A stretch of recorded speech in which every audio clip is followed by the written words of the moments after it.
О, привет! Как сте днес? Мина доста време, нали? Ха-ха-ха-ха! Знаем, че доста се случи напоследък и съм сигурен, че малките ви мозъчета имат нужда от освежаване, нали?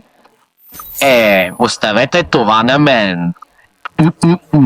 Преди там да преминем, нека си спомним какво цели хвалиха ни в грях. Ева се поддаде, рая глас нададе, но нека минем 1 и 2 и 3, че времето лети.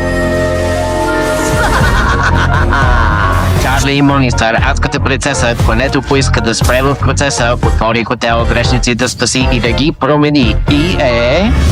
Водача Адам от райската градина, конето вече не мисли да спира, съдбата им реши и времето скъси на конето, което май разби. Нашата Чарли отчаяна да покаже, грешник може добре да се държи и да се промени. Ясти песни с някакво пак, а вашия любим телевизора разциври пак. И после отидох при Кърмила, главния адски оръжен дилър, Velvet разкри, тя убивала ангели. Angel Dust в танци с игра, трагична жертва на обстоятелства, той се разчувстваха.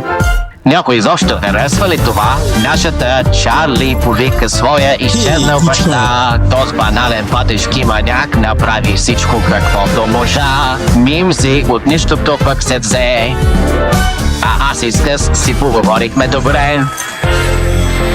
Когато Чарли рая посети, където не бе посрещната добре, те се с тях напреваха да сподели. Видяха те шайката на Еджо Пенти Чери. И аз ще курви. Решени, че не струват и не трябва да умуват. Се разбиха се, тайните разкриха се. Ваги била една от тях, но от какво паднала в грях.